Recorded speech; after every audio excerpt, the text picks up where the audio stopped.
Welcome to MI Magazine presents Soul, a weekly entertainment show on fashion, arts and culture, relationships, mental health, and food. Our weekly guest hosts are Christy Grace Chambers, Carla Hill, Dr. Delvina Thomas, and Chef Irene. Now introducing our host, Miss Nicky Gelin. Hello, everyone, and welcome to MI Magazine presents Soul. I'm your host, Nicky Gelin, bringing you Black sophisticated entertainment. We are a platform that is dedicated to bringing you Black cultural information within Dade, Broward, and the Palm Beaches. So tune into myself and my co-host every Wednesday, 7 p.m. right here as we bring you the latest trends on fashion, my favorite, arts and culture, mental health awareness, and my absolute favorite, food. And as a matter of fact, we have a special guest tonight. So our guest, he is Victor George Harvey. And, you know, this guest is really admirable. He's really inspirational because he is the founder of the only Black-owned liquor and alcohol distillery within Florida. So I have so many questions. I'm so inspired, and I'm sure you are as well.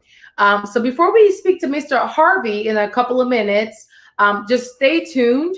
But I want to just kind of go ahead and recap last week's interview. So if you missed it, we were able to speak to LaToya Stirrup. She is the co-founder of Cosmology, and Cosmology is a hair tool solution accessory. I like to call it hair tool accessory survivor that helps with type 3, type 4 coils. If you have an afro, kinky coils, curly curls, and they've been featured on HSN and QVC, and every time they have been sold out. And because of that, I feel so extremely blessed to have ordered my Curl Plus combo paddle in advance. So with this set, you're able to use these brushes, and if you have like horrified wash days, it will help with that. I have had numerous like wash days, hence my braids. And if you dread just your hair shredding and just everything in that sort, Cosmology, they have a solution to help with that. And, you know, because I did order my brushes in advance, I can kind of brag a little bit. So I have my pick, my customized pick for my coils, my paddle brush, and my comb. And so I have heard since our last interview last week that Cosmology, they've been oversold. So a few of our viewers, they went to cosmology.com and they weren't able to order their Curl Plus combo. So a little birdie told me a really good news, and I am the bearer of good news. So Cosmology, they are able to offer a pre-order sale beginning tomorrow for 20% off. So if you go to their website beginning tomorrow, you'll get 20% off for ordering their Curl Plus combo. So you don't want to miss it. It's first come, first serve, so you don't want to miss it, okay? And again, I do want to stress that with our platform, tune in every Wednesday, 7 p.m. We'll be talking about everything fashion, arts and culture, mental health awareness, and again, food. So in the meantime, I want to go ahead and pass it over to my favorite segment. I am a fashionista. I love fashion. Christy Grace Chambers, she is our stylist, our personal shopper. She's also an on-air fashion contributor to NBC6's show, 6 in the Mix. So Christy, I'm so excited. What do you have for us tonight? Nicky, hey, yes. I know that you love fashion and you look great. I follow you on Instagram, always looking good. So it's New York Fashion Week.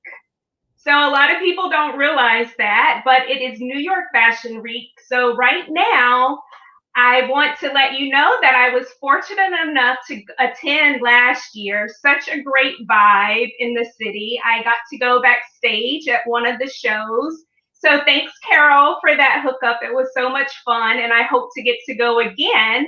But really, all of you watching can go now because it's on an app, the New York Fashion Week app, NYFW, the shows.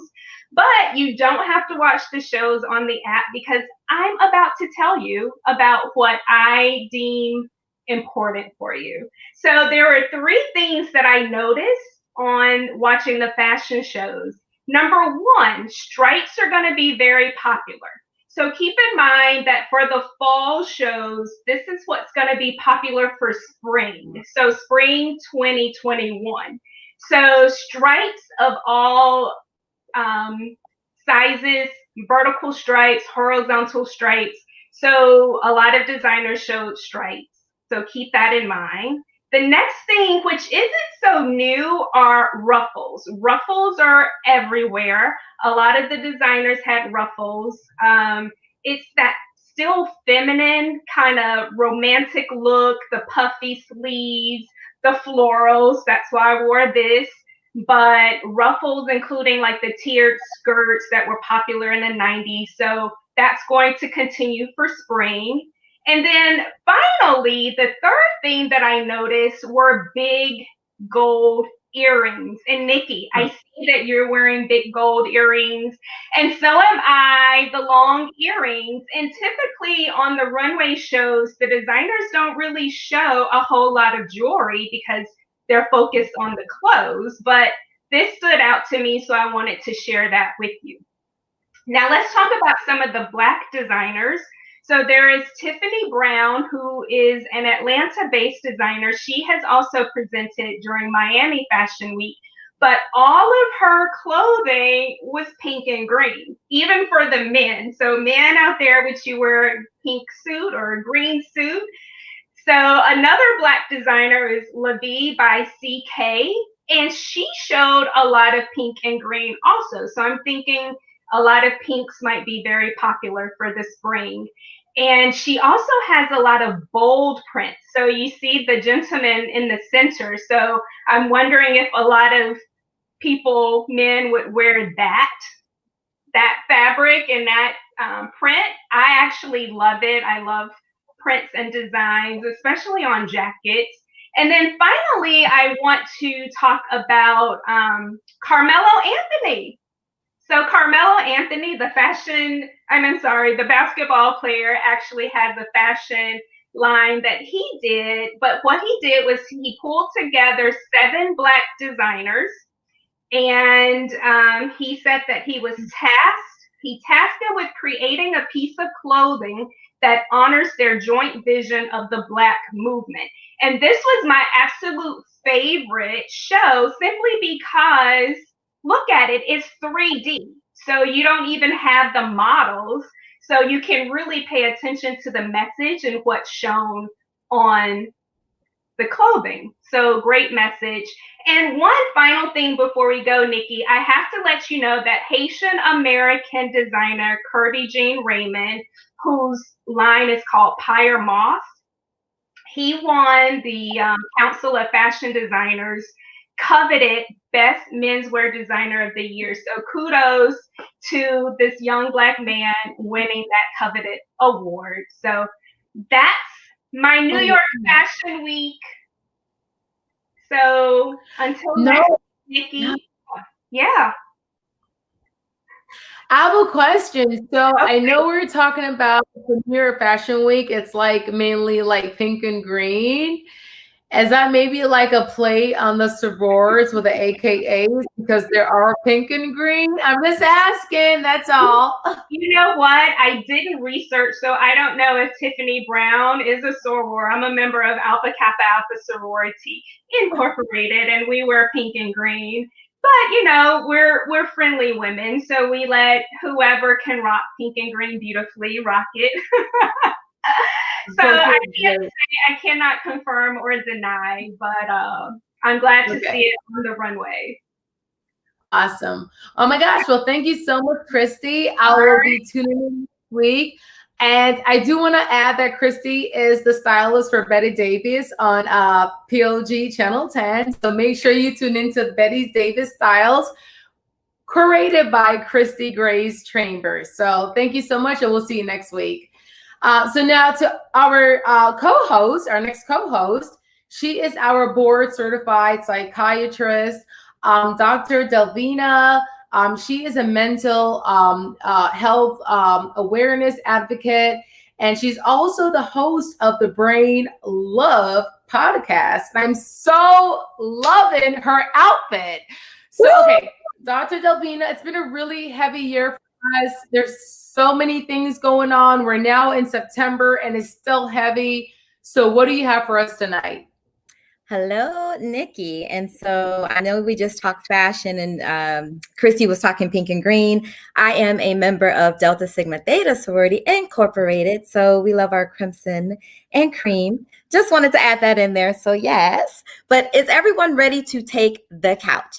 Tonight, we have to switch topics. We got to switch gears and we have to talk about something more very important, just like we've been talking the last couple of weeks about the racism and grief and loss, but we have to take it back to relationships tonight. So tonight I want to speak to the men, and if the women are watching, you can share this with your men as well, right? So this segment is Dear Men, How to Keep Your Lady Pleased.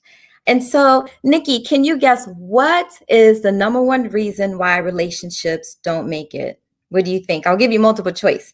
Is it finances, communication, or lack of intimacy? Girl, communication. Yes, communication is the reason why relationships don't make it. So people think it's financial, but it really is communication. Ladies want transparency. We want it from the very beginning of the relationship. We want transparency throughout the relationship. People say honesty is what we want, but it's not necessarily honesty, because honesty is what? Honesty is answering the question that is asked of you. Transparency is saying things the way that they are from the very beginning without someone asking you. You just give, you just tell, you just share. And so men, know this, in relationships with your ladies, start out from the beginning being transparent. Don't start out misrepresenting information. Don't lie to her. If this is someone you want to be with, you have to be transparent from the beginning to set the stage. I agree with you. And I am definitely a protege of what you said a while ago. And yeah, it's all about communication. So thank you so much for that input. And we look forward to what you have for us next week. All righty. Have a good one. And say brain love. Brain love. Yeah. The brain. No, I say love podcast. Awesome. So we'll see you next week. And now I'm really excited about our next guest. She is a national TV host on PBS. She is an over 40 model. Okay. And her roots are from Trinidad and Tobago. And yes, you will catch her on the carnival scene, but it's a little kind of, it's a little complex right now with the pandemic. So if you don't catch her on the carnival scene, you will definitely catch her on the arts and culture scene within South Florida. So Carla Hill, what do you have tonight? Girl, you have me my heart and carnival. So listen, you're right. If I'm not on the carnival scene, I am on the culture scene. So I have a question for you. When you think about locations for great entertainment in Miami, where do you usually think first? Okay, so if I want to be really localized, I want to think definitely South Beach. That's like the number one, because of Art Basel. It's just kind of perception. So definitely, Miami Beach. And for me in Fort Lauderdale, it will be like the whole Sistrunk, Fat Village kind of area. So that's it for me. Well, I thought so. I thought you would go South Beach and probably a little north, but I'm here to tell you that there's a state-of-the-art performing arts center in Southwest Miami-Dade. The South Miami-Dade Cultural Arts Center is managed by the Miami-Dade County Department of Cultural Affairs with support from the Office of the Miami-Dade County Mayor and Board of County Commissioners, and in their nearly 10 years of programming, they've successfully been able to represent Miami's varied cultures in their programming. Like many artistic venues, South Miami-Dade is closed right now, but in anticipation of a possible reopening, all of our culture lovers out there are crossing our fingers. The center is selling subscriptions, dance packages, and single tickets for performances beginning in January 2021. Subscriptions and dance packages are on sale exclusively at the center's website. It's scrolling right below me, smdcac.org, and single tickets are currently available. I want to dive right into some of my favorite shows coming up this season. SMDCAC is full of performances, and they are a full performance arts center, including an independent film series. So be sure that you catch the documentary. And I know Nikki, this one may sing to you. This is the documentary about the Reggae Boys, about Jamaica's celebrated soccer team, and that's going to be November 12th, and you can catch that one virtually. Coming up after that is a tribute to the Queen of Soul, a tribute to Aretha Franklin featuring Damian Sneed, who was a long time, he was very inspired and mentored by Ms. Franklin. And it comes to South Miami-Dade Cultural Arts Center on February 13th. It's a tribute to the Queen and will feature 4-time Grammy-winning gospel star Karen Clark Sheard of the Clark Sisters. Make sure you get your tickets for that. This next group, I just love saying their name, Ranky Tanky. And in the South, like in the Geechee culture, it's like funk it up like that. This is one of my favorite American folk bands. They hail from South Carolina and play a mix of soulful roots music, spirituals, and more in an irresistible celebration of African American culture. You can see them on February 27th on the SMDCAC lawn. That's a lot of fun. It's their backyard bash. South Miami-Dade is also known for their great family entertainment as well.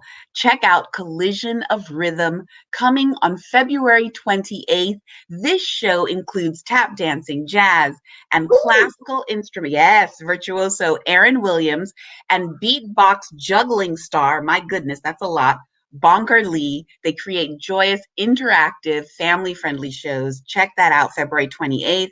Speaking of great dance, SMDCAC has been lauded nationally for their exquisite dance series. I'm really looking forward to seeing Swing Out, April 2021. Swing dance was created by African American dancers and swing big bands in 1920s Harlem. That you probably have seen videos of the Lindy Hop and the freewheeling spirit that has made it ever evolving into an international phenomenon. So Swing Out was created by 4 young Lindy Hop stars and captures the irresistible genre that it is right now. Check it out. It's going to have a big band, 10-piece big band, April 2021. And you know, South Miami-Dade Cultural Arts Center really believes in supporting our own South Florida artists. Don't miss Nicole Henry. You know Nicole, right, Nikki? Of course, yes, of course, definitely. So check her out. April 10th, she's going to be doing I Want to Dance with Somebody, the music of Whitney Houston. And she's going to be celebrating her, you know, songs of courage, hope, and love. And Nicole Henry is just like South Florida's sweetheart. So to experience this season to its fullest, I encourage you to take advantage of the center's subscription series, which allows you to create your own package of main stage performances and receive up to 20% off. For fans of dance, the center's dance package offers 25% off. And for details on these discounts, please visit smdcac.org. The center's located at 10950 Southwest 211th Street in Cutler Bay. See you all down south. Don't miss any of these shows. Definitely won't be missing it. Thank you so much. And you know, I am a fellow thespian. So I have theater. I once upon a mattress and Grease. I was the Black Sandy girl. I What? played Sandy. I was a Black And Sandy. Once Upon a Mattress. Oh my God, that's one of my faves. So you definitely need to go to South I Miami understand. Dade Cultural Arts I will Center. definitely be there. So thank you so much. And Thank you. one thing, don't forget, we have our bus up shot and China date. All right. I love my bus up Yes, shot. ma'am. Yes. China. I'm a We pumpkin and spinach. we go dig it. We go dig in. We go there. We go there. All right, awesome. So thank you so much, and we look forward to what you have for us next week. So thank you so much. And speaking about food, our next co-host, you can catch him on Taste of the Islands on American Public Television. Chef Irie. Wow, what's for dinner tonight? What you have for us? What's going on? What's going on? Well, I don't know what's for dinner tonight, but I know what's before dinner. We have ourselves a cocktail. Hey, you got My your water. you got your beverage. I have mine. I have a dark and stormy here. My version of it, real quick, is a quickly made dark and stormy. So you good? I'm good. Yes. So I got a question for you, though. So are you mentally preparing to entertain for the holidays this year? I am. You know what? And next in my mind, the next one is Thanksgiving. Yeah, next week is Thanksgiving.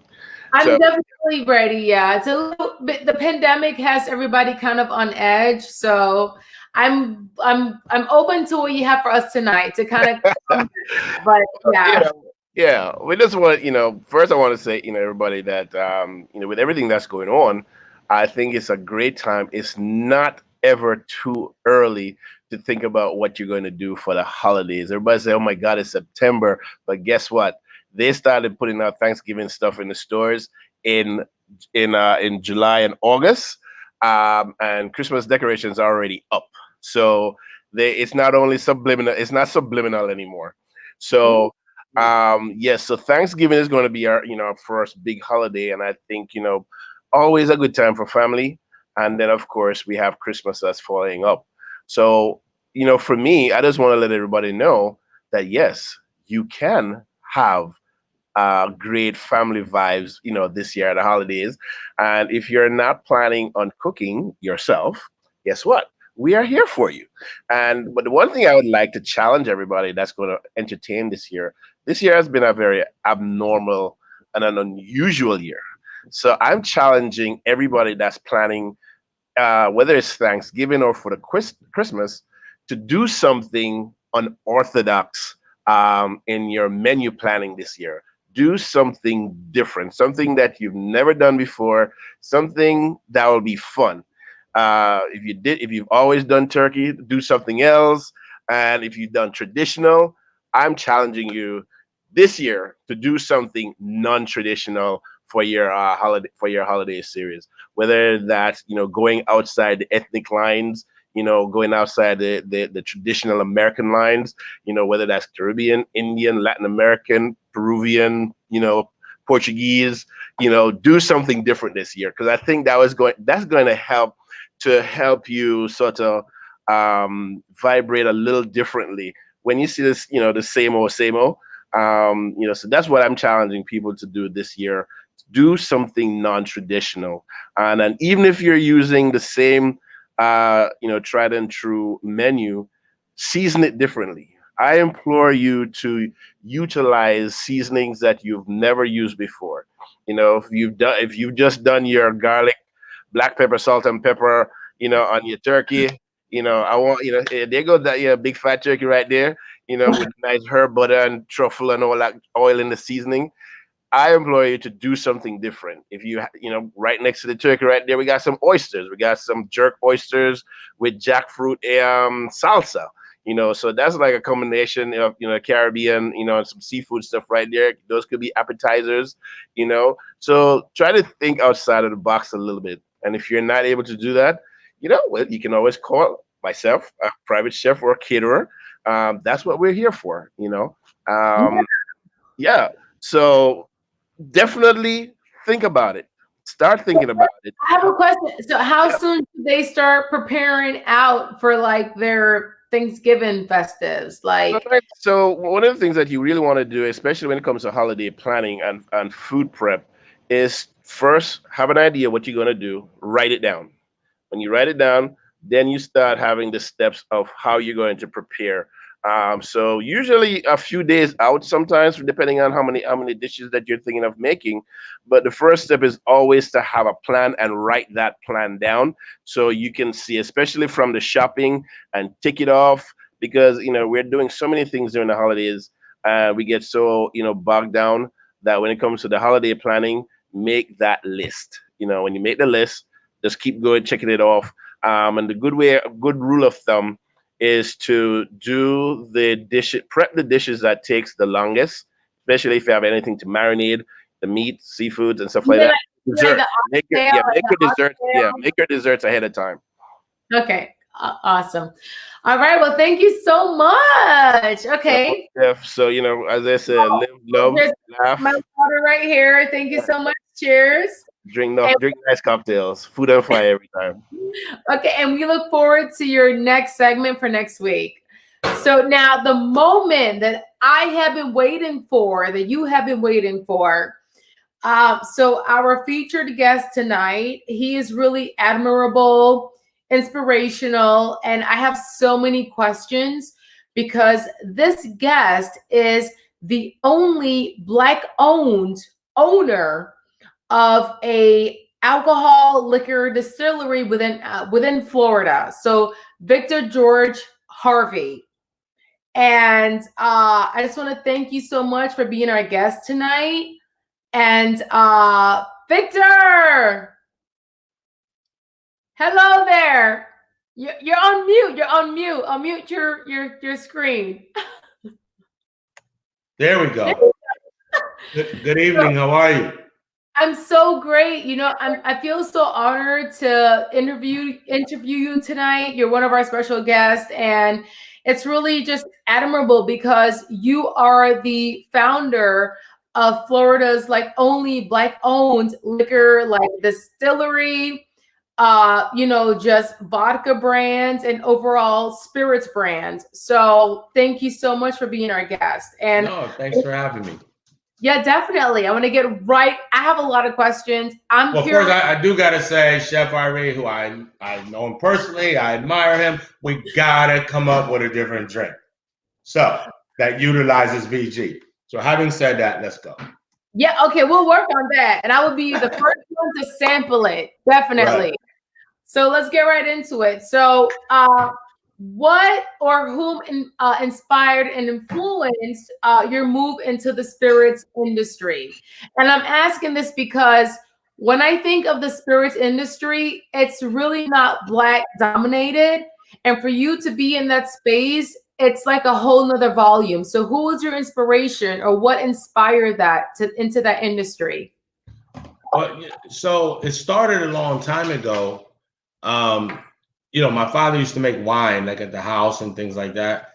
And so I was always intrigued by that industry. But really what really inspired me was the fact that my background in business was heavily in real estate and real estate development and things like that, in the hotel business, and then, some nightclubs and things like that.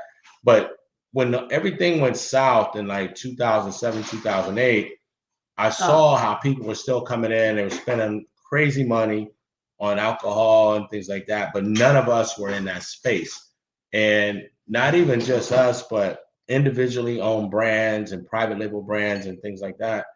Mm-hmm. Nobody was really doing it. And so I realized that was an opportunity to get in and to do something different, to do something unique. And so that's what I did. And that's where the real inspiration came from, to do something unique, to do something different that nobody has ever done. And that's great. So you were able to review and observe what the problem was, and you found the solution. So that's kind of how it was born and came about. Because in business, as we all know, it's you identify the opportunities, you identify what people are missing, and then you identify what people want. And so that's what I was able to do. And so my background being in sports and entertainment and things like that, you know, I used to be a rap star. I did all that different things. Oh, So oh, I'm Taipan. Look it up. You know, so a lot of people don't know that, but if you look it up, I'm still hot to this day. And my hit record came out in '96. You know, what? the rise, the fall, the rise, the fall, the rise. That's what it's all about. And it's so ironic that in this crazy time that we're in, that I wrote that record, you know, I don't know how many, 1990, what is it, however many years ago that was. And it's like, it's still relevant today because we're all going through that. We all understand it. We all get it. And so I kind of saw that. I kind of envisioned that. I kind of knew that. You know, coming where I come from and things like that, it was just like, it's almost like I knew that day was going to come, you know, that story.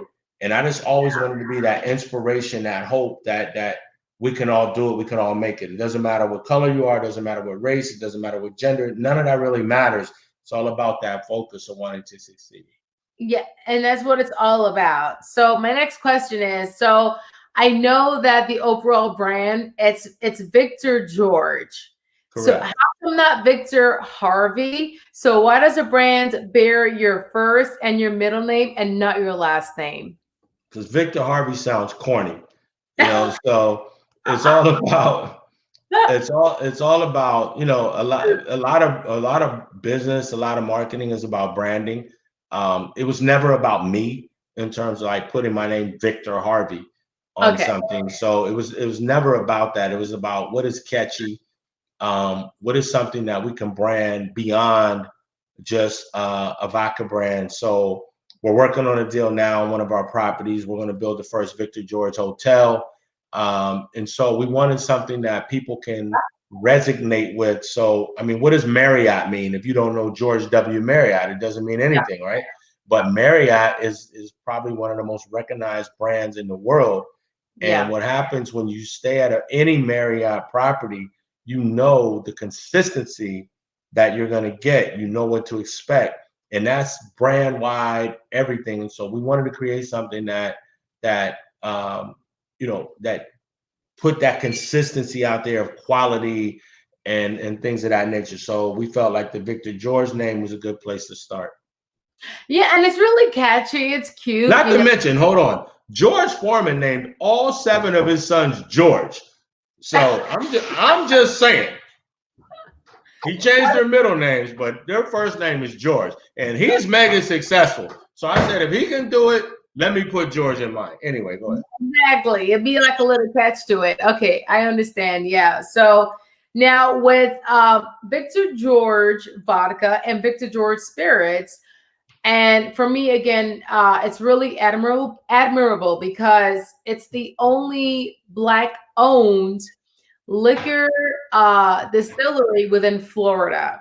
So because of that, I am a bit curious.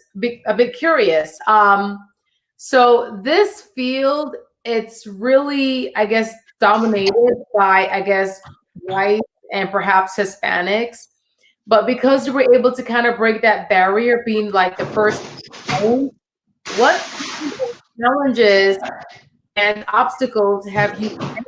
And did you feel like you were like on an island on your own? Like, how has it been with this journey with the brand being like the first Black owned?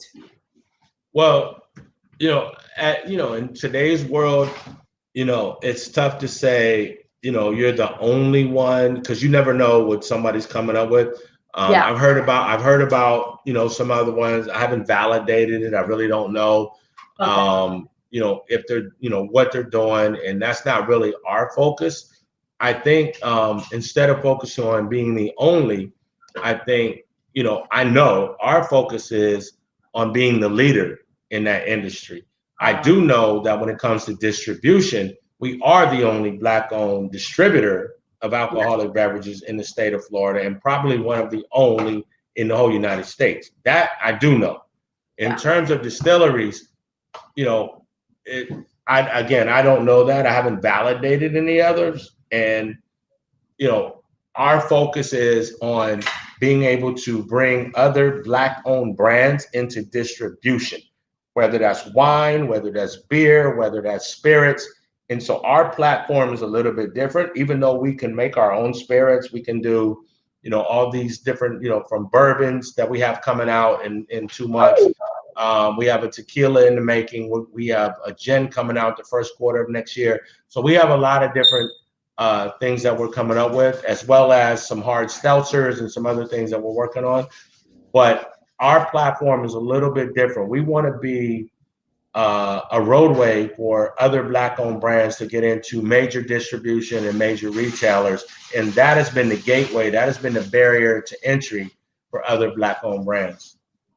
That's so great. So you're going to open and extend your expertise and your experiences and your knowledge to other up-and-coming Black brands as well. So I think that's really great. So now, enjoyed by celebrities and like the top social elites, how were you able to spread the word for like Victor George Vodka? Like how they learn about it? Well, one of my things, like our business model in my own personal life, I teach my kids, I coach football, things like that. It's all about relationships. That's what, in business, that's the number one paramount thing is relationships. And I've been very fortunate to build some good relationships over the years. And a lot of my personal friends are, high-end entertainers, professional athletes, and things like that. And because of our personal relationship, it's like they're willing to, to go in and use their platforms to help build and to help grow a brand, or even, it could be a backyard barbecue and say, hey, look, we're all congregating and hanging out. Maybe it's not socially correct right now, but my point being is that those are some of the things that, we've been very fortunate to do. And I don't think there's enough of that. I think that when certain people get certain platforms, it's all about what can you do for me? How much are you paying me? And things of that nature. But when you level the playing field and you say, hey, I'm coming in, I'm able to make my own money, whatever it is, whether you're a nurse, whether you're a landscaper. You think about it, landscaping and pool people have been working through this whole pandemic. So mechanics, it's things like that, that if you're able to level the playing field to a certain degree and build genuine relationships, you'd be surprised how many people are willing to go to bat to help you win. It's about the relationships. You're definitely right. And I, given my field as well, it's about the relationships because it builds trust and it builds them coming to you for like consultative advice and what, expertise advice as well. So it's definitely about the relationships and about that trust. And speaking about celebrities, so Flo Rida, apple bottom jeans, boots. Low. Okay. So he is one of your partners. And so recently there was an investment in a 13,000 square foot space within Sistrunk, Fort Lauderdale. So what has been the progress with that project? Is it done? Is it still like in progress? I know we're in a current pandemic. So what is going on with that overall view with your expansion within Sistrunk? So Sistrunk, again, if you remember at the beginning, I talked about real estate investments and things like that, which has pretty much been the core of my business for over 20 years. So we identified that area as a place for investment, as a place of expansion, and we're able to get involved in that area and things like that. So, I said, hey, you know what? This is the place. We're going to build our own distillery on Sistrunk in an area, but we're also going to incorporate restaurants and some other things. The city of Fort Lauderdale is fantastic. They have great ideas for what they want to do in terms of expansion and things like that. And none of it has been us. And so Sistrunk was the place that we said, the buck stops here. We're going to do our own thing. We're going to, put some entertainment. We're going to do all these different things. Flo and I have been friends for 12, 13, 14 years. It's been a long time. We've always talked about doing things together, just looking for the right opportunity and things like that. And so collectively, his team, my team, we got together, and then even us as friends and said, you know what, the time is right, Yeah.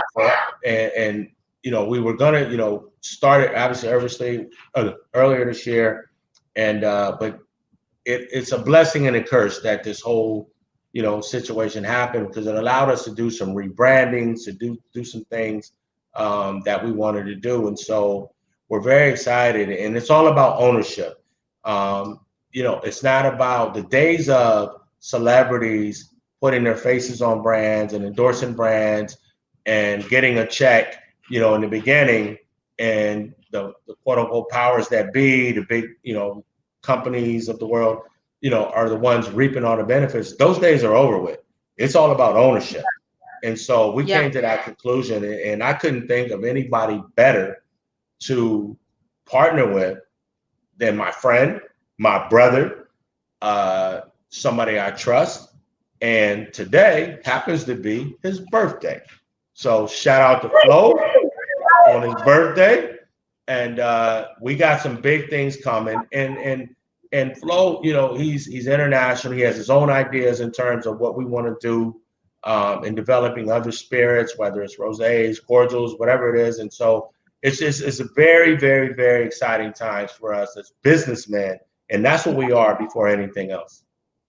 No, that's definitely great. So as far as the 13,000 square foot facility, is this still in progress? Yes, that's underway. And where we are in that is, obviously things got pushed back just because with everybody working from home. But we expect to be breaking ground this year and hope to be open. We will be open probably this time next year. We have not just the distillery, but we have a restaurant, we have a cigar bar and lounge, we have a wine bar and lounge. Wow. But we also own the property, on the other side. So it's like we're going to do some other exciting things, and we're just really, really what's going on right now.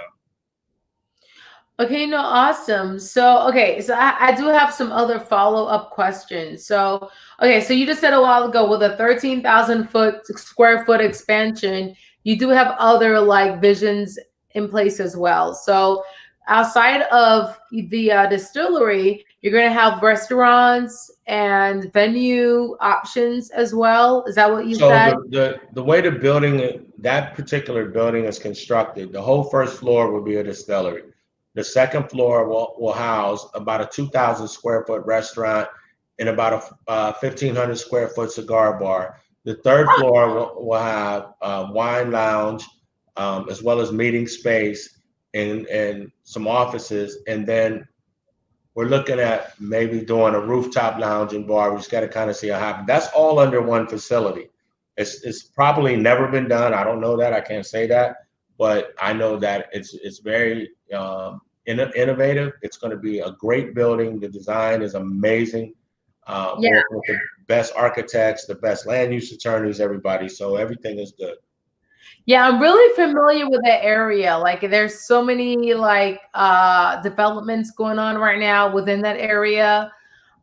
So really quick, as far as the restaurant, what would be the cuisine kind of entrees? Do you have that already figured out? I don't know. Well, so from a restaurant perspective, we're talking, I'm the real estate owner, and so it's the restaurants are, we're talking to, what we think is the best fit. We have an idea who it's going to be, and we'd love to see them come in and complete everything and things of that nature. But I can't really say who it is right now. But I can tell you this: it fits the area, it fits the demographic. They're very successful. And my thought process in choosing a restaurant partner, if you will, in terms of coming in there, was that South Florida, whether it's Broward, Dade, Palm Beach, whatever it is, we put so many guys into the NFL particularly, and most of them come from these areas. And so when they come back home or their families, they still live in these areas, And so, but they have nothing here that celebrates them. And so when they come back, they got to go way out to these suburbs just to go to a good sports bar, right? Why not have something of our own, And so, that has their pictures up, where they grew up 2 blocks so that their nephews and the grandparents and then uncles can see them, and they come back here and we could build something that's vibrant right here in our own community. That was my whole thought process. And I think that's phenomenal because I'm really familiar with the whole area, and there's so many different developments and just creation visions going on. So I can't wait. So, like, as far as the anticipated live launch, do you have that in place right now, or is it still kind of in progress as far as? In terms of the distillery, that'll be sometime next year. I mean, that's construction and city politics and things like that. But I am proud to say that from a vodka perspective, we've just launched the new packaging. The new bottle just came out last week. And over the last 40 days, we've been picked up in 14 states with major retailers, major distributors, and we ain't playing around. And so it's like our quest and our vision is not to be the largest or the biggest Black-owned liquor company. We are going to be a major billion-dollar liquor company that happens to be owned by Black people. And, in business school and things like that, marketing 101, it tells you what's known doesn't need to be said. And we're just going to keep doing what we're doing. We're going to keep it moving. And it's very, very, very exciting times for us right now. We went from 4 employees to 14 during a pandemic. And so that's the thing that I'm most proud of more than anything, other than my kids both being college students who are both working at the company. And they're like, Dad, hey, we're doing online classes. We got all this extra time. Let's go. That's what I'm most proud of. That's awesome. And that's your legacy. And we'll get into that question later on. So so now I know that you have the 13,000 square foot facility, in progress. Where is the current distillery right now? Is it in Broward? Is it Dade? Or where is the current, distillery right now? As far as right now, we partner with a distillery out of Charleston, South Carolina. I've been working with them for about 15 years. Still going on. We do everything there. But we're going to re-centralize everything here in South Florida. So it's just that, it's one of some things are like what we call growing pains. And you got to have, partner with people. And we've been with them for years and things like that. So we just kind of see how it goes. But one of our focuses with the distillery here is also the development of new brands. Like I mentioned the bourbon, I mentioned the tequila, I mentioned the gin. So we, our big focus is a development distillery where we bring in tourists and we bring people in from all over the world, and then we have our mass production, which is going to be right across the street, and we mass bottle things like that, our different brands. So that's kind of our vision plan. Okay, no, that's awesome. And I think I did read. Okay, so with a 13,000 foot expansion, it's going to go way beyond just liquor per se, because it's going to be a restaurant, a venue space. Do you have like a name picked out, or do you know what kind of distillery or the building or what? Of the actual, for the restaurant? I can't say who that is. They have their own restaurant. I can't say who it is. Okay. Until they sign on that dotted line. That's all I'm saying. We gotta wait. But to find out. I can say this. It's well known. It's South Florida based, and it's the best fit for what we want to do. And I'll leave that up to everybody else's imagination. And it's Black owned. Oh, okay, that's perfect. Okay, I'll be on standby. So, okay. Now the thing is, as of right now, so Victor George Vodka is definitely well known. Any plans on expanding the portfolio to like tequila, whiskey? I love tequila because I think it's like it's organic because it's agave. But any plans on expanding into whiskey, tequila, gin outside of vodka?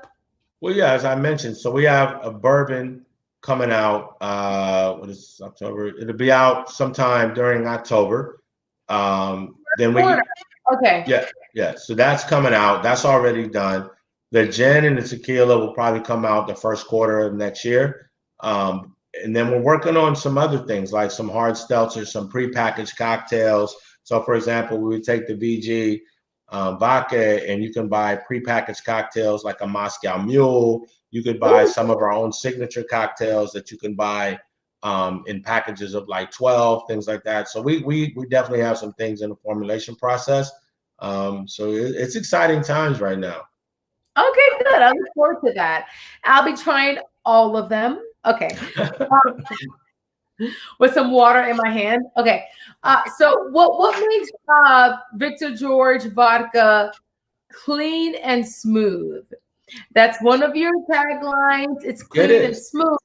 And it guarantees no hangovers and no headaches. And I love my vodka, but when I drink too much, I get the headaches and the hangovers, and the next morning I can't function. So explain. Well, you hit the key point.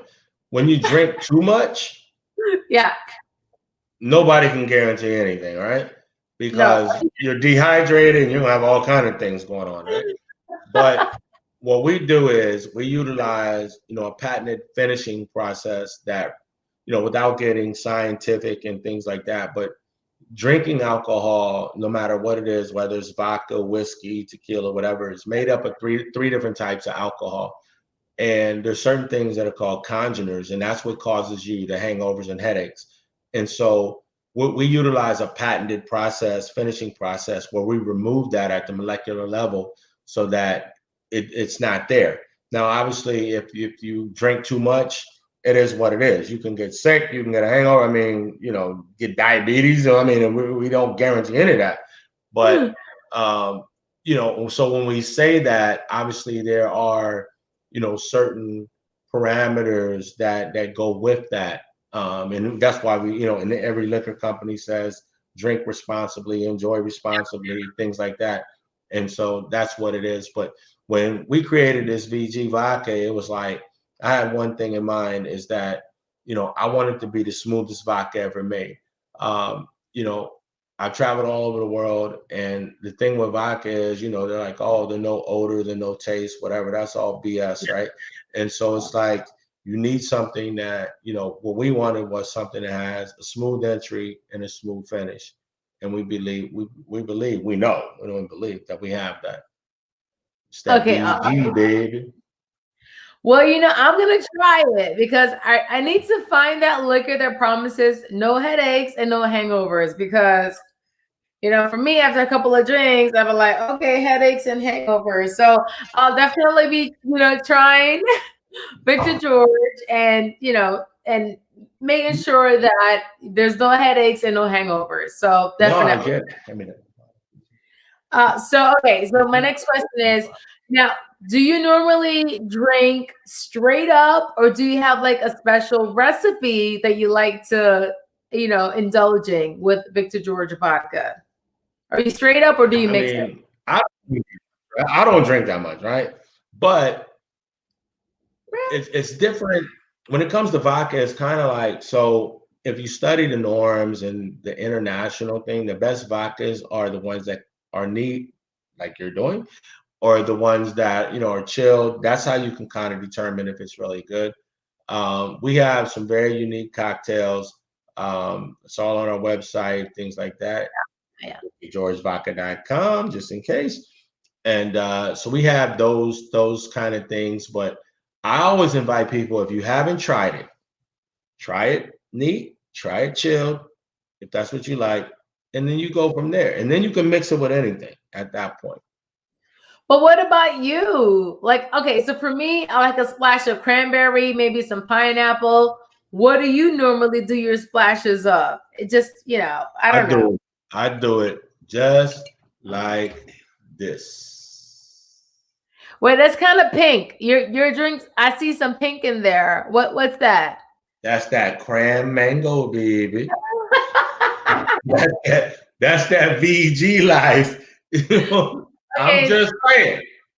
okay, I want to try what you're trying. Okay, got you. Okay, so now where can we find Victor George vodka? Like I know there's a website, but where is So it? we've been very, very blessed in terms of our retail partners. Okay. So starting like October 1, ABC, Total Wine, Winn-Dixie. I'm just thinking, I'm talking Florida, but I told you, we're in 14, 15 states now. So, That's a lot. Yeah. We're in Ocean Wine and Liquors in Fort Lauderdale. I mean, the list just goes on and on and on. J&L, Flip a Chip. I give everybody shout outs. Halftime Liquors. I mean, from, the places that, I live near or the big chains, we're just getting it out there. We're grinding every single day. And all we're asking people is, look, give us a chance, give us a seat at the table. And that's what, as Black business people, that's what we have to do. You can't be scared to go to the biggest company or even the smallest person. And you just say, listen, I just want a seat at the table. I have a good product or service. Give us a chance. And you can't just go in there and say that, do that because we're Black or because we're Black owned. You got to add value. And that's where we believe we come in. That's why our price point is where it is. That's why we engage in the community. That's why we do the things that we do to add value so that people believe in us and people give us that seat at the table. Of course. And I definitely do believe in that. And, growing up, I was always taught, because I am a person of color, I'm a Black woman, I have to always work 3 times as hard as my counterparts to be valued and recognized. So I definitely hear what you're saying, and as far as within that regards. So my next question is, what legacy do you want to leave behind for Victor George Spirits? What do you want it to be? Like, what do you want the legacy to be for your brand? You know what, Nikki? Nikki? It's very simple. That for me, when it comes to that, it's how do you want to be remembered? Yeah. And I tell people all the time, it's that life is like a book. And in any book, there's a beginning and there's an end. And in the middle of that book is chapters. And every chapter is made up of stories. And so as you go through different chapters in your life, you're going to have different stories. You're going to have different things that come up. It's like a body of water. There's a lot of ways to get around a body of water. You can go over it, you can go under it, you can go around it. But anywhere you go, you're going to have curves, you're going to have ups and downs, you're going to have all these other things. But if you understand how you want that book to end and who is going to be in your life at the end of that book that tells your story, that help dictates how you live your life. And I've always believed that my whole life. I believe it to the fullest. My kids and anybody that knows me will tell you are my everything. But that's not the end all. The end all is, was he a good man? Was he a good Christian? Was he a good father? Was he a good businessman? Was he whatever it is? And the answers aren't always yes. But at the end of the day, to answer your question, when you close that book, and you know how books go, and they most people close and they look at the back of the book, right? Like, because they go, what the hell does this say? Right? Yeah. That's what I wanted to say. And that's really all I really care about, because that's what dictates how I live my life to this day. And that's it. Well, my my blog is called Nikki Says YOLO. So there you go. There you go. There you go. So what is one thing you would tell your younger self, and how old would you be?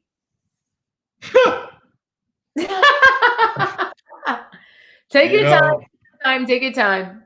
I would, no, I mean, if not even picking a particular age of what I would tell myself.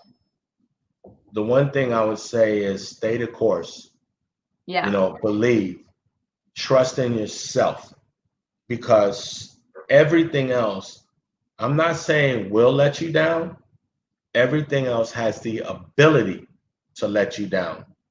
And if you stay the course, you will always figure out how to rise above. And you believe in yourself. You love yourself. It's like the only one that'll never let you down, and I'm a Christian, is God. And so it's like, and it's in the Bible. Believe in yourself. And that helps, you know, in how you treat people. It's how you receive people. It's how you receive how people treat you. If people treat you bad and you believe in yourself, somebody tells you're a bad person, you know you're not. Hey, I'm sorry you feel that way. Kick rocks, right? So that's what I would say to myself, you know, whether it was as an athlete, whether it was as an entertainer, whether it was as a businessman. And I've had my ups and downs in all of those relationships. You know, I've had my ups and downs in all of those different areas, right? But I've always believed that if I stay the course, by the grace of God, it's going to work out. That's what I would tell myself then. That's what I tell my kids. That's what I tell the young people, the older people. And that's what I'm saying here today. And, you know, again, like, I think it's just really admirable for you to just go out there into like an industry that's not really dominated by Black people or the Black community. So for me to just kind of learn your story, it's just so inspirational. And you're breaking barriers, because the perception is that this industry, it's dominated by the white community or maybe Hispanic. But for you to be in this field and to kind of just be on that same level, I have to really applaud you. You know, some people, they may have been like uninspired because they feel like they couldn't have been on the same level as their other counterparts in this industry. So for Victor George to even break barriers and to be in this space, oh my God, I could say for me personally, you have so inspired me. And there's so many industries that we have not dominated. And why? Why have we not dominated? You know, it's one, it's fear. Yes. That we don't believe that we can. The barriers to entry are so tough sometimes. A lot of businesses are, you know, obviously capital is a big issue, and you know, it's nice to see that so many people, wealthy people, banks even, are starting to recognize our platform and our strength and our buying power. But it's like, I would say that most Black businesses have been conditioned to focus on the small things, to say you can only go for this little piece of the business because that's how it goes for Black businesses. You can't get that kind of contract because that doesn't happen. Excuse me. And that's what's changing. And so if you look at, and I said it early on, what's known doesn't need to be said. And so you'll always hear me relate to sports and entertainment. And it's like, you don't hear people saying the NFL is dominated by Black people, the NBA is dominated by that, the MLB is dominated by, you know why? Because we don't have to say it. You can turn on the TV every single day and you see it. But when that kid goes out there at 4 and 5 years old and puts in that work, and he goes all the way through Little League and all the way through high school and all the way through college, and putting his body and his mentality and everything through that to try to win, to try to get there, guess what the reward is? You see it on TV. We don't need to talk about it. We need to do it. So in business, we need to do the same thing. We don't have to talk about it like, oh, give me a chance because I'm Black. No, you get out there and you create something. You put the things together that need to help you be successful, and you do it. And guess what happens? People start to take notice. And it's not about Victor Harvey. It's not about Victor George. It's about all these other brands, these people that have created these wonderful wines and their own distilleries and all these other things that haven't had a seat at the table. And I want to be the one in our company to open that door and say, don't be scared anymore, because we're not scared and we're going for it. And guess what? at the end of the day, somewhere, somebody's going to say, damn, I didn't know all these Black-owned brands existed. That's what we want to do. Yeah. And I have to applaud you for that. So thank you for being like the pioneers, for breaking that barrier. So I'm going to order me a bottle. Yes. So you just hit me up. You got my number. Hit me up. No, I'm going to order me a bottle. No, I'm going to support. Forget that. No, I appreciate it. Thank you so much. Thanks for having me. Because, we can do it too. That's right. If they can do it, we can do it too. What is stopping us? Nothing is going to stop us. Nothing.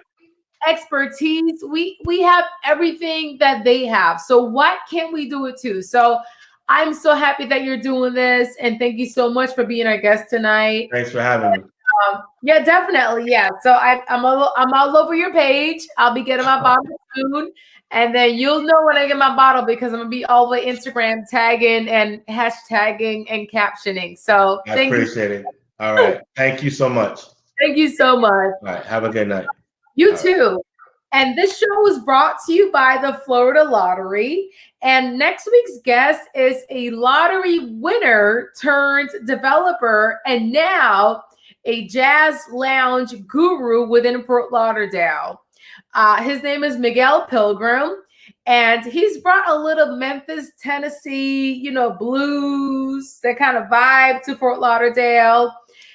So again, he's based in Fort Lauderdale. Don't want to miss it. Stay tuned. Thank you so much for watching our show tonight, for staying tuned in, and we'll see you next week. Again, this is Miami, magazines. So thank you so much and have a good night.